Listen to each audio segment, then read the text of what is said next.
তো হ্যালো বন্ধুরা, দেখো ব্যাগ নিয়ে বেরিয়ে পড়লাম সবাই মিলে। তো সবাই মিলে কোথায় যাচ্ছি, কি করতে যাচ্ছি, কে কে যাচ্ছি সবই বলবো আস্তে আস্তে।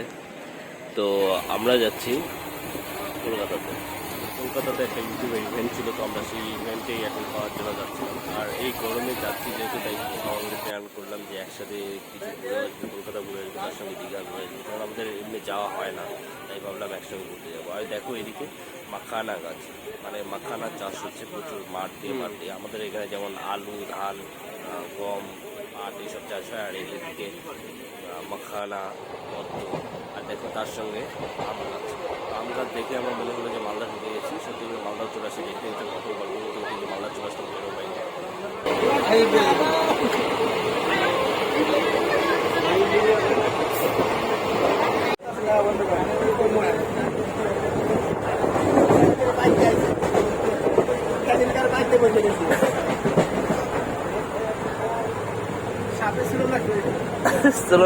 সঙ্গ লাগবে।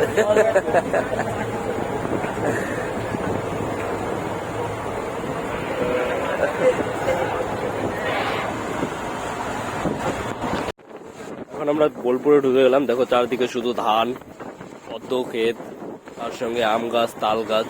মানে প্রকৃতিটা এত সুন্দর লাগতেছিল, কি বলবো, মানে ভাষায় প্রকাশ করা যায় না। আমরা ফাইনালি পৌঁছে গেলাম। এখন নামতেছি ট্রেন থেকে।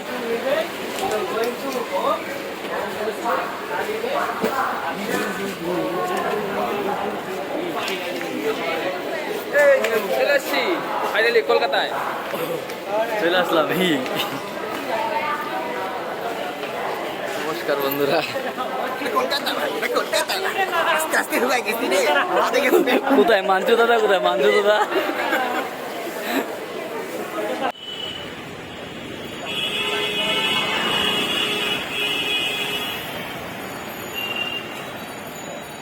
আরে বলো, মন্দির জগন্নাথের মন্দির, জয় জগন্নাথ বাবা।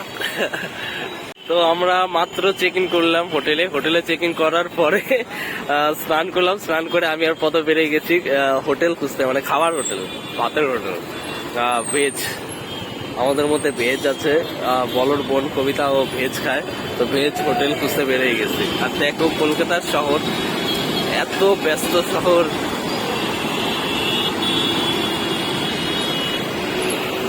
এখন বাজে 10:50।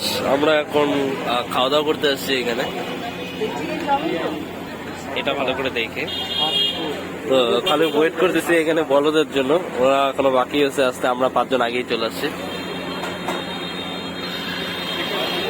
আমরা যে হোটেলে ছিলাম তার পাশেই ছিল ইন্টারন্যাশনাল এয়ারপোর্ট, তাই একটু পর 1-2 মিনিট পরই শুধু ফ্লাইট উঠতেছিল। আর এই জিনিসটা ছিল আমাদের কাছে একদমই নতুন। চলো আবার এটা ব্লগ রেডি, ব্লগ রেডি।